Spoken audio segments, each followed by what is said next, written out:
जब मैं सीएससी में फाइनली फेल हुआ था तो मैंने बहुत ज्यादा दुख नहीं मनाया था इस बार, लेकिन मेरे अटेम्प्ट्स भी खत्म हो गए। उसी पैंतरे पे मैंने ये डिसाइड किया था कि मैं बहुत ज्यादा खुशी भी नहीं मनाऊं। जिस दिन भी मैं फेल हुआ करता था, फाइनल रिजल्ट हो या मेंस का रिजल्ट हो, उसी दिन शाम को यहाँ जाया करते थे। और कमाल की बात यह है कि मैं अब सक्सेस होने के बाद मैं अब तक उनसे मिला भी नहीं है। बहुत मुश्किल वक्त आया है बीच में जब रिपीटेड फेलियर्स हुए और मैं हर बार इसी तरफ रह जाता था, मेरे दोस्त उस तरफ भी चले जाया कर। मैं नहीं कहता कि बहुत स्ट्रिक्ट टाइम टेबल बनाने की जरूरत है। एक इंसान को पता होना चाहिए कि उसको कल क्या करना। दो तरीके के इंसान हो सकते हैं, एक वो जो सिस्टम में प्रॉब्लम बता दे, और दूसरा वो है जो अपने अंदर प्रॉब्लम ढूंढ ले। एक इंसान सब कुछ अपना इस एग्जाम पे लगा दे कि मेरी जिंदगी का हर एक पहलू इसी से जुड़ा हुआ है। मैं अपने माँ बाप की जिंदगी बेहतर कर सकता हूँ तो इस एग्जाम को निकाल के, मैं अपने लिए कुछ हासिल कर सकता हूँ तो इस एग्जाम को निकाल के। अगर ये सारे बर्डन, क्योंकि ये मेरे साथ भी हुआ है, ये बर्डन हम किसी तरह भी कम कर लें कि ये एग्जाम एक एग्जाम है और इससे इंडिपेंडेंट मेरी एक लाइफ है, अगर हम इस चीज को थोड़ा सा इंटरनलाइज कर लें तो फिर इस एग्जाम का लोड खत्म हो जाता है। और वो बहुत जरूरी होता है कि वो एग्जाम में परफॉर्म करने में बहुत ज्यादा हेल्प करता है। जिनको पता है कि एक बेसिक प्रोसीजर क्या हो सकता है, आपको एक चैप्टर पढ़िए, उसके बाद चैप्टर पढ़ने के बाद आप देखिए कुछ चैप्टर पे PYQs क्या हैं, क्या वो आप सब हैंडल कर पा रहे हैं या नहीं।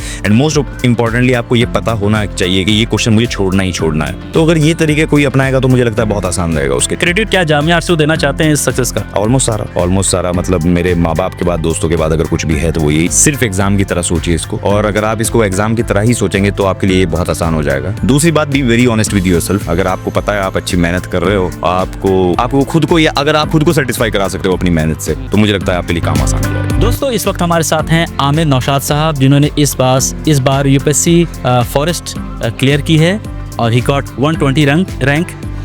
यही नहीं दोस्तों, यूपीएससी सिविल सर्विसेज की प्री इन्होंने 9 टाइम्स निकाली है, 9 टाइम्स मेंस लिखा है, 3 इंटरव्यू दी है और फॉरेस्ट की ये पहली इंटरव्यू थी मेंस के साथ। एक बहुत बड़ी जर्नी यूपीएससी की, एक बहुत बड़ा संघर्ष यूपीएससी सीएससी को लेके, क्योंकि इनका बहुत बड़ा संघर्ष रहा है, एक बहुत बड़ी एक्सपर्टीज, नॉलेज, एक्सपीरियंस है यूपीएससी को लेके। तो इससे बेहतर आपको कोई नहीं गाइड कर सकता, आपको कोई नहीं बता सकता है कि यूपीएससी सिविल सर्विसेज हो या फॉरेस्ट हो, उसकी तैयारी कैसे करें। सर, सबसे पहले congratulations, thank you so much.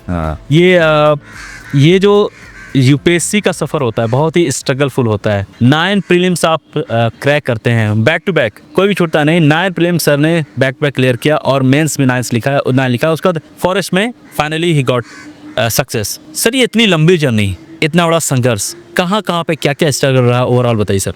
हाँ, स्ट्रगल थे, मतलब जैसे कुछ कई बार बहुत सी चीज़ें हुआ करती थी, इमोशनल डिस्ट्रेस हुआ करता था, कई बार प्रॉब्लम हुआ करती थी। मतलब ऑब्वियसली कि सफ़र लंबा हो तो बहुत सारी चीज़ें आपके साथ हो जाती हैं रास्ते में, तो वही मेरे साथ भी हुआ। और as a civil service aspirant जो कॉमन स्ट्रगल होते हैं लोगों के, ये किसी का कोई इमोशनल सपोर्ट होता है, वो उसमें थोड़ा परेशान हो सकता है, किसी का कोई फाइनेंशियल डिस्ट्रेस हो सकता है, किसी का मेंटल हेल्थ प्रॉब्लम हो सकता है। सो यस, वो लगभग सब थे, बट वही हिम्मत बनी रही तो आखिरकार काम हो गया।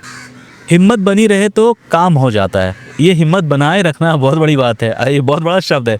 कैसे आपने हिम्मत बनाए रखी? क्योंकि 9th अटेम्प्ट 9 साल लग गए, ठीक है, बार आपने प्री भी निकाला, मेंस भी दिया, मतलब इतना पेशेंस कहाँ से आता है? कैसे इन चीज़ों को हम बांध के रखते हैं अपनी ओवरऑल यूपीएससी प्रिपरेशन में? ये पेशेंस कहाँ से आया सर आपको? क्योंकि इस जर्नी में पेशेंस की बहुत ज़रूरत होती है। एक्चुअली मेरे लिए ये पर्सनल चीज़ जो डेवलप हुई है वो मेरे फादर की तरफ से हुई है। और जिस तरह से उन्होंने मुझे सपोर्ट किया, मेरे माँ बाप दोनों ने ही जिस तरह मुझे सपोर्ट किया, और मुझे आज तक याद है कि वो हर फेलियर में मेरे साथ थे। वो जिस दिन भी मैं फेल हुआ करता था, फाइनल रिज़ल्ट हो या मेंस का रिज़ल्ट हो, तो उसी दिन शाम को यहाँ जाया करते थे। अच्छा। और कमाल की बात यह है कि मैं अब सक्सेस होने के बाद मैं अब तक उनसे मिला भी नहीं है। तो मतलब ये दिखाता है कि उनका सपोर्ट मेरे बुरे टाइम में कितना ज़्यादा था। तो सबसे बड़ी बात वही थी। दूसरी बात यह है कि मेरे बहुत अच्छे दोस्त थे जिन्होंने मुझे बार बार ये बताया कि मेरा पोटेंशियल है और मैं आराम से कर लूँगा इस चीज़ को। थोड़ा टाइम लग रहा है, किस्मत की बात हो सकती है, ऊपर नीचे चीज़ें हो सकती हैं। और तीसरा, मोस्ट इम्पॉर्टेंटली, मुझे ये भी लगता है कि मैं इस एग्ज़ाम में कभी कम्प्लीटली फेल नहीं हुआ। तो I was always in this cycle कि ठीक है, मैं कहीं ना कहीं मार्जिन से मिस कर रहा हूँ, तो कुछ ना कुछ हो ही जाएगा। कॉन्फिडेंस बना हुआ था आपका? जैसे हम प्री क्लियर कर रहे हैं, मेंस से बैठ रहे हैं, तो थोड़ा और पुश करते हैं, थोड़ा सा और बढ़ते हैं। क्योंकि आपने 9 प्री बैक टू बैक निकाला है, तो आपसे बेहतर कोई नहीं बता सकता कि प्री कैसे क्लियर करें। क्लियर तो बच्चे ही करते हैं, बट हम लोग गाइड कर सकते हैं, बता सकते हैं क्या वो बच्चों में क्वालिटी होनी चाहिए, क्या वो बच्चों में पोटेंशियल होनी चाहिए, उनकी किस तरह से स्ट्रेटजी होनी चाहिए ताकि प्री निकल सके। मेरे एक्सपीरियंस से मुझे लगता है कि बहुत सिंपल अप्रोच जिसका होगा उसके हाई चांस रहेंगे। मतलब मुझे अभी भी लगता है कि जो इंसान किताबों को ज़्यादा अच्छा पढ़ा होगा, बेसिक बुक्स को, वो NCERTs हों और साथ ही साथ में जो टेक्स्ट बुक्स हैं जैसे पॉलिटिकल लक्ष्मीकांत हो गई, तो जो लोग इन चीज़ों पे स्टिक करेंगे। करंट अफेयर्स अगर कोई सिर्फ न्यूज़पेपर पढ़े तो उसके लिए वो सफिशिएंट है।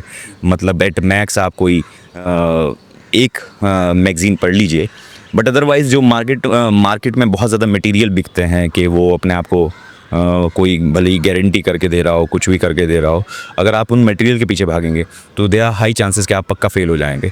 और दूसरी बात ये है कि थोड़ा सा एक डेवलप करना पड़ता है वो हैबिट के ये पता होना चाहिए कि it's not about 100 questions, it's always about कि आपको कट ऑफ क्लियर करना है। तो मतलब अगर किसी को ये पता हो कि कम पढ़े में बहुत कुछ हो सकता है, स्पेशली सिविल सर्विसेज में, और अभी भी वैसे भी लो कट ऑफ ट्रेंड चल रहा है, तो इसमें क्लियरिटी जिसको होगी बुक नॉलेज की, जो बेसिक टेक्स्ट है उनकी जो क्लियरिटी होगी, मुझे लगता है उनके लिए काफ़ी ईजी रहेगा। मुझे लगता है बहुत ज़्यादा ज़रूरी है कि हम इंजॉय कर रहे हैं या नहीं।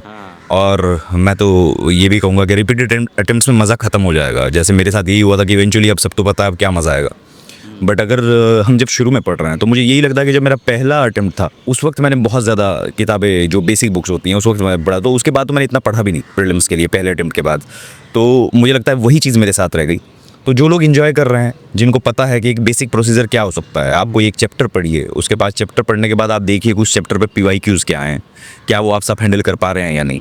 अगर ये बेसिक स्किल्स अगर कोई यूज़ करेगा, एलिमिनेशन टेक्निक्स कुछ हो सकती हैं कि किस तरीके से आपको क्वेश्चन काटना है, एंड मोस्ट इंपॉर्टेंटली आपको ये पता होना चाहिए कि ये क्वेश्चन मुझे छोड़ना ही छोड़ना है, ये क्वेश्चन मुझे नहीं करना। तो अगर ये तरीके कोई अपनाएगा तो मुझे लगता है बहुत आसान रहेगा उसके लिए। मुझे लगता है बहुत ज़्यादा ज़रूरी है कि हम अपनी फिजिकल और मेंटल हेल्थ पे बहुत फोकस करें। एंग्जाइटी वगैरह तभी आएगी जब अगर हम इन चीज़ों को इग्नोर कर देते हैं। तो अगर कोई कोशिश करे, बहुत ज़्यादा ज़रूरी नहीं होता कि आप किसी जिम में जाएं, आप पैसे खर्च करें, आप एक एज अ नॉर्मल एस्पिरेंट आप थोड़ा वॉक करें, रनिंग करें, वो ये चीज़ें बहुत इंपॉर्टेंट होती है। बहुत ज़्यादा लोग हम ये सोचते हैं कि इससे हमारा टाइम वेस्ट होगा, बट नहीं, इससे एफिशिएंसी बहुत बढ़ती है, इससे एफिशिएंसी बढ़ती है और इससे आपका जो मेंटल डिस्ट्रेस है वो बहुत कम रहता है। तो और फिर दूसरी बात ये, जैसे आपने कहा कि एग्जामिनेशन हॉल की गलती, मुझे लगता है वो प्रैक्टिस से कंट्रोल की जा सकती है अगर वो प्रैक्टिस करे।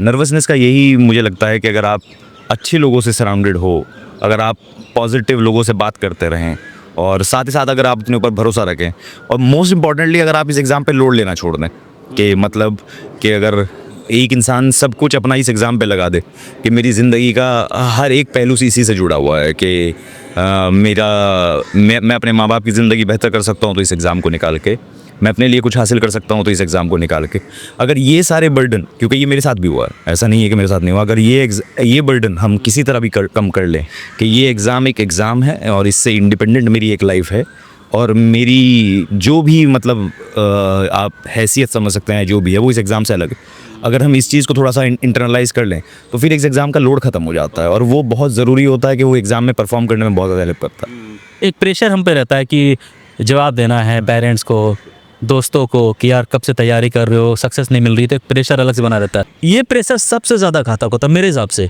और यही चीज़ें सर ने जो बताई, इन सब चीज़ों से बाहर निकलना है। सर ये जो फॉरेस्ट है, फॉरेस्ट के एग्जामिनेशन में UPSC CSE के एग्जामिनेशन में क्या बेसिक डिफरेंस है? तो प्री तो सबका first of all prelim same है, बट आपको पहले तो यही कि इसमें स्पेसिफिक एलिजिबिलिटी क्राइटेरियाज हैं फॉरेस्ट में। तो you need to be a student of science background to sit in the Indian forest service examination. तो आप अगर उस बैकग्राउंड से हैं तो आपकी मर्जी है कि आप दोनों भी भर सकते हैं, आप CSE भी भर सकते हैं, सिर्फ आप फॉरेस्ट भी भर सकते हैं।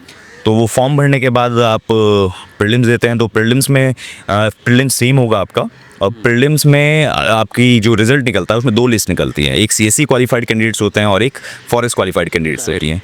तो यहाँ तक प्रोसीजर सेम है। उसके बाद आपका CSE का मेंस अलग होता है और फॉरेस्ट का मेंस जनरली CSE के मेंस के 2 महीने बाद होता है। मतलब कोई मेंस CSE या फॉरेस्ट दोनों को देना चाहे दोनों दे दोनों, मैंने भी दोनों साथ ही दिए थे इस बार भी, तो आप दोनों साथ दे सकते हैं। फिर आपका इंटरव्यू भी इसी तरह, पहले CSE का इंटरव्यू हो जाएगा और उसके बाद फिर फॉरेस्ट के इंटरव्यू शुरू होते हैं, फिर उनका रिजल्ट आ जाता है अलग अलग। ये बेसिक डिफरेंस है। और डिफरेंस ये भी है अगर इन टर्म्स ऑफ अगर हम एग्जाम पैटर्न देखें तो जैसे CSE में 4 GS पेपर होता है, तो यहाँ पे एक ही GK पेपर होता है। और यहाँ पे एक इंग्लिश पेपर होता है, जैसे सीएससी का इंग्लिश पेपर सिर्फ क्वालिफाई करने के लिए होता है, लेकिन यहाँ का इंग्लिश पेपर कंपलसरी है, मतलब उसके मार्क्स काउंट हों। सीएससी में एक ऑप्शनल है, उसके 2 पेपर होते हैं, यहाँ पे 2 ऑप्शनल है, उसके 4 पेपर होता है। तो ये बेसिक डिफरेंस है। फिर इंटरव्यू में मार्क्स में डिफरेंस है कि वहाँ पे 275 का मार्क्स का इंटरव्यू होता है और यहाँ पे 300 मार्क्स का इंटरव्यू है। मुझे सीएससी में 190 आया था इस बार, और फॉरेस्ट में अल्लाह का शुक्र है 219 आया। अरे वाह, ये तो बहुत अच्छा मार्क्स है। सर ये बताइए कि रिसोर्सेज की अगर बात करें तो क्या क्या पढ़ा था आपने किताबों में? एक तो कॉमन जो बताते हैं लोग, लक्ष्मीकांत ये वगैरह वगैरह, लेकिन स्पेसिफिक फॉरेस्ट की बात करें तो क्या अलग पढ़ना पड़ता है? फॉरेस्ट के लिए तो किताबों में तो कुछ अलग नहीं हुआ, अलग नहीं है। प्रीलिम्स तक तो सब कुछ सेम है और कुछ अलग पढ़ना भी नहीं है, यही मैं बताने की कोशिश कर रहा हूँ। हाँ, मतलब जैसे मेंस की बात आ जाए तो मेंस के लिए ऑब्वियसली आपको मेरे 2 ऑप्शनल सब्जेक्ट जो थे वो फॉरेस्ट्री और जियोलॉजी थे, तो उनके लिए स्पेशली मुझे बुक्स पढ़नी पड़ी। तो फॉरेस्ट्री के लिए मैंने मणिकंदन बुक पढ़ी और जियोलॉजी के लिए मैंने KM बांगर और अप्पू सर के नोट्स यूज़ किए। क्रेडिट क्या जामिया आर्ट्स को देना चाहते हैं इस सक्सेस का? ऑलमोस्ट सारा, मतलब मेरे माँ बाप के बाद, दोस्तों के बाद अगर कुछ भी है तो वो यही है। अरे वाह। तो यहाँ जो कुछ मुझे मिला है, खासकर मेरे जो दोस्त यहाँ पे मिल रहे हैं, जिन्होंने वो जिस तरीके से उन्होंने मुझे सपोर्ट किया है, बहुत मुश्किल था, बहुत मुश्किल वक्त आया है बीच में जब रिपीटेड फेलियर्स हुए और मैं हर बार इसी तरफ रह जाता था, मेरे दोस्त उस तरफ भी चले जाया करते। ये सबसे बड़ा दर्द। तो वो खुशी भी हुआ करती थी, लेकिन साथ में एक वो भी था कि हम क्यों नहीं जा पा रहे हैं। तो वो, लेकिन उनका जो मेरे दोस्त हैं, कुछ तो अभी जो सेलेक्ट भी नहीं हुए हैं, उनका बहुत बड़ा रोल है और मैं उनका नाम उनको ज़रूर बताना चाहूँगा जो सेलेक्ट होकर उस तरफ जा चुके हैं। उन्होंने जिस तरीके से मुझे सपोर्ट किया है, बहुत बढ़िया। मतलब यहाँ तक सपोर्ट किया है कि मेरे इंटरव्यू के दिन वो मेरे साथ आए हैं IAS बनने के बाद भी। बहुत। तो ये सब चीज़ें हैं, तो इसी वजह से मुझे लगता है जिस तरीके से उन्होंने प्यार मोहब्बत और जिस तरह सपोर्ट किया, तो बहुत, मतलब यहाँ पे एक इन्वायरमेंट है, पीयर ग्रुप है, लोग इमोशनली अटैच्ड रहते हैं आपके साथ, आपके दुख सुख में साथ देते हैं। इन्वायरमेंट है, स्टाफ है, जो स्टाफ है वो बहुत फ्रेंडली है, जो हमारे हेड हैं वो बहुत सपोर्टिंग लोग हैं। सबसे बड़ी बात है फाइनेंशियल सिक्योरिटी है, आपको कुछ ऐसा खर्चे नहीं हैं आपके यहाँ पे रुकने के। तो मतलब ये सब चीज़ें हैं जिससे बहुत मोटिवेशन बनी रहती है, हिम्मत बनी रहती है। हाँ, कोई तो है हमारे साथ जो हमारे दुख सुख में साथ है। एक होता है ना, जब आप घर से बाहर हैं तो फैमिली को याद करते हैं, बट यहाँ पे फैमिली जैसा माहौल है, दोस्त हैं, यार हैं, सब लोग हैं, तो चलता है। सर ये बताइए कि घर में कौन कौन है आपके और पापा क्या करते हैं? मेरे घर में मम्मी पापा और मेरा एक छोटा भाई है। अच्छा, 2 भाई आप लोग हैं? हाँ, 2 भाई है। मदर मेरी हाउस वाइफ हैं, फादर मेरे बेसिकली एग्रीकल्चर ही हमारा मेन। अच्छा। और जो क्या ये एग्रीकल्चर के वहाँ से तो आपको मोटिवेशन नहीं मिली कि नहीं फॉरेस्ट एक अच्छा विकल्प है आपके लिए? नहीं, मोटिवेशन तो मैं सारी IAS के लिए लेके आया था, बट विद टाइम मुझे रियलाइज़ हुआ कि ये एक बहुत अच्छा ऑप्शन है जो कि एक अभी इतना एक्सप्लोर नहीं किया गया है लोगों की द्वारा। तो जब मुझे इसके बारे में पता लगा तो मैंने ये किया। और मेरा छोटा भाई लॉयर है, वो दिल्ली में प्रैक्टिस करता है। अच्छा सर, इसमें फॉरेस्ट में किस तरह की पोजीशन मिलती है, क्या बनते हैं, मतलब किस तरह की रोल और रिस्पॉन्सिबिलिटी मिलती है? ये भी एक ऑल इंडिया सर्विस है। तो इंडिया में 3 ऑल इंडिया सर्विस है, IAS, IPS और IFOS। तो इसमें आप बेसिकली आप ट्रेनिंग करेंगे, ट्रेनिंग के बाद आपको जो पोस्ट मिलती है वो जनरली DFO होती है, डिविजनल फॉरेस्ट ऑफिसर। उसके बाद वो प्रमोशन होकर वो फॉरेस्ट पोस्ट बढ़ती जाती हैं। तो बेसिकली यहीं से स्टार्ट होता है। बिल्कुल। कुछ स्टेट में ACF बना देते हैं कुछ टाइम के लिए, but DFO is the post जो जनरली मिलती है लोगों को। अब अभी जैसे सिलेक्शन के बाद क्या होगा सर, ट्रेनिंग में आप जाएंगे? यस, ट्रेनिंग जाएंगे जी बिल्कुल। अभी ट्रेनिंग जाना है और वो थोड़े देर टाइम बाद, कुछ टाइम बाद प्रोसीजर आ जाएगा। सर एक बहुत ही नॉर्मल क्वेश्चन है जो कि मेरे दिल में आ रहा है और हमको लगता है बहुत सारे स्टूडेंट का भी ख्याल होगा। रिसोर्सेज सबको पता है, रिसोर्सेज बहुत हैं, कन्फ्यूज़न है। आपने 9 प्री निकाला तो आपने बहुत सारी चीज़ों को फिल्टर किया होगा, ये बेकार है, ये नहीं पढ़ो, ये बेकार, ये नहीं, और उसको फिल्टर करके आप एक ऐसे पोर्शन में पहुंच गए होंगे कि बस सही है, यही सब कुछ है और इसी से निकलेगा और यही करना है। कुछ ऐसी चीज़ें आपने बनाई थी, study material kind of thing, resources fix किया था अपने लिए ताकि वो बच्चों को पता चले तो वो भी ज़्यादा वक्त ज़ाया ना करके उसी को एज ए रेफरेंस लेके आगे बढ़े? इस मामले में मेरे साथ अच्छा ये हुआ कि मैं बहुत जल्दी से किसी से इन्फ्लुएंस नहीं होता। तो मेरे लिए ये एक अच्छी बात हुई और शायद कहीं ना कहीं ख़राब भी हुई। कुछ मामलों में इन्फ्लुएंस होना चाहिए था तो वहाँ गलती हो गई शायद मेंस के मामले में।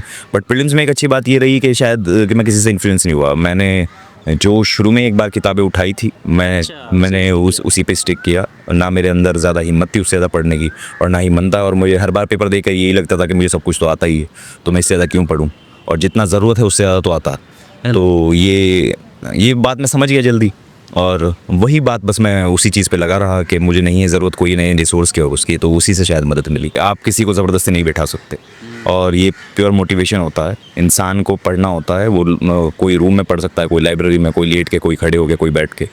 तो ये हर इंसान के ऊपर वेरी करता है। तो कंसिस्टेंसी एक ऐसी चीज़ है जो किसी को सिखाई नहीं जा सकती, सिखाई नहीं जाती। हाँ, ये मतलब खुद की अंदर की से ही एक चीज़ है। तो अगर किसी के अंदर होता है तो क्रिएटिविटी खुद का होता है ये, इसमें मतलब बहुत मुश्किल है किसी को सिखाना।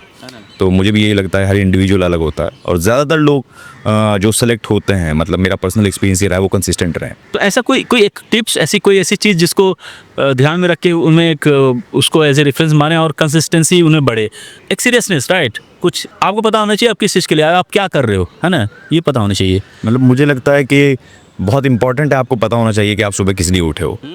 तो अगर आपको एक रात पहले ये पता हो कि आपको कल को उठकर करना क्या है, तो वो एक आपको एक फोर्स की तरह काम करता है कि अच्छा मुझे सुबह उठना है, मुझे सुबह उठ के ये करना है, मुझे इस टाइम तक ये करना है। मैं नहीं कहता कि बहुत स्ट्रिक्ट टाइम टेबल बनाने की ज़रूरत है, बट एक इंसान को पता होना चाहिए कि उसको कल क्या करना है और आज शाम तक उसका क्या टारगेट है। तो अगर ये काम कोई लगातार कर सके तो मेरे ख्याल से वो कंसिस्टेंसी बन जाती है।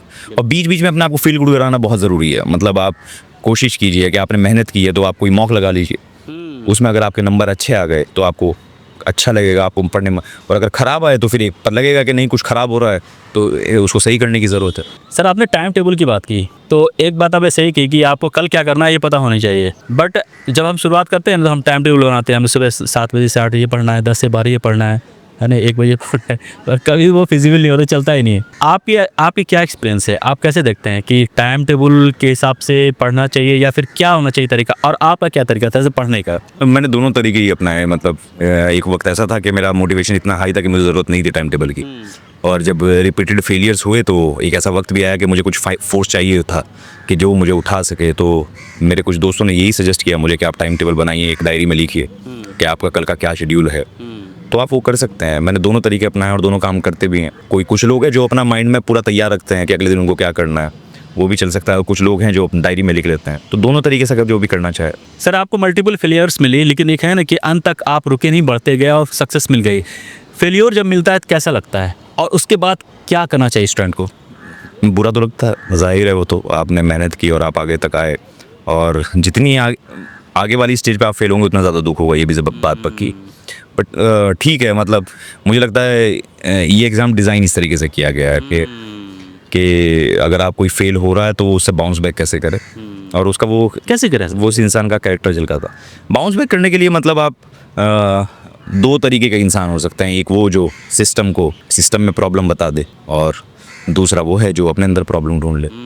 तो जो दूसरे वाले हैं उनके लिए काम आसान हो जाता है। बिल्कुल बिल्कुल। सर ये बताइए, अभी आपने मॉक की बात की थी, मॉक कितना इंपॉर्टेंट होता है और मॉक से कैसे फ़ायदा उठाना चाहिए? जैसे आपने बोला कि प्रैक्टिस होनी चाहिए, एग्जामिनेशन हॉल में आपको एंजाइटी फील ना हो, घबराहट ना फील हो, तो इसके लिए प्रैक्टिस। तो क्या मल्टीपल मॉक देख के उस प्रैक्टिस को हम कम कर सकते हैं, उस प्रॉब्लम को कम कर सकते हैं, और उस मॉक से क्या फ़ायदा होता है और मॉक से हम और फ़ायदा कैसे उठा सकते हैं? मॉक्स एक्सपीरियंस लेने तक ठीक है, किसी को डर लग रहा है तो वो डर दूर करने के लिए ठीक है, बट बहुत ज़्यादा इन्वॉल्व नहीं होना चाहिए। ये मेरा जनरल मानना है कि एक्चुअली हम पैटर्न को फॉलो करने की कोशिश करते हैं, ज़्यादातर लोग यही कोशिश करते हैं। तो हर कोई जो मॉक बना रहा है वो अपने पैटर्न से बना रहा है, और यूपीएससी का अपना पैटर्न होता है, वो अपने हिसाब से चलते हैं। तो एक हद तक जहाँ पे आपको अपना रिवीजन चेक करना हो, जहाँ पे आपको अपने कंसेप्ट चेक करने हो, वहाँ तक ठीक है, लेकिन बहुत ज़्यादा नहीं। कोई एक टेस्ट सीरीज़ जो आपको लगता हो मार्केट में सही चल रही है वो उठाइए, उसको सॉल्व कर लीजिए, इससे ज़्यादा नहीं। बहुत ज़्यादा मॉक लगाने से मुझे लगता है कि प्रॉब्लम हो सकती है, क्योंकि आप फिर बुक्स नहीं पढ़ेंगे, फिर आप मॉक्स ही पढ़ेंगे, तो वो इतना ज़्यादा नहीं। बिल्कुल बिल्कुल। सर ये जब आप कितने कॉन्फिडेंट थे इस बार फॉरेस्ट को लेके रिजल्ट? और मैं बिल्कुल सच बताऊं तो मैं सीएससी में मेरा जब फाइनल सिलेक्शन 4 मार्क्स से नहीं हुआ इस बार, तो मैं कुछ बहुत ज़्यादा उम्मीद नहीं लगा रहा था इससे। बट ठीक है, मतलब अगर आप नाउम्मीदी तो आप नहीं बैठ सकते, तो क्योंकि एग्ज़ाम दिया था और इंटरव्यू भी ठीक ठाक हुआ ही था, तो उम्मीद थी कि शायद कुछ हो जाए, बट मैं बहुत ज़्यादा होपफुल नहीं था इन चीज़ों को लेकर। अच्छा। मैं अब सोच रहा था मैं कि मुझे ज़िंदगी पहली और मिले तो ये लो यार देखते हैं क्या होता है, मतलब मैं अपनी ज़िंदगी में इससे बियॉन्ड भी चीज़ें सोचने लगा था। तो वही चीज़ थी, लेकिन यही मंजूर था, यही हो। कैसा लगा सब जब आपने रिजल्ट दिखा? एक होता है, थक गए यार, अब थोड़ा आराम करने का वक्त आ गया है, कुछ ऐसा लगा था ये? ठीक है, मतलब सही लगा। मैंने एक्चुअली जब मैंने अपने आप को एक बहुत अच्छी चीज़ समझाई थी और मेरे लिए वो बहुत काम की, कि जब मैं CSE में फाइनली फेल हुआ था तो मैंने बहुत ज़्यादा दुख नहीं मनाया था इस बार, लेकिन मेरे अटेम्प्ट्स भी ख़त्म हो गए थे, मैंने बहुत ज़्यादा दुख नहीं मनाया था। तो उसी पैंतरे पे मैंने ये डिसाइड किया था कि मैं बहुत ज़्यादा खुशी भी नहीं मनाऊंगा। अरे वाह, तो दोनों तरीके से बैलेंस करने की मैंने कोशिश करी।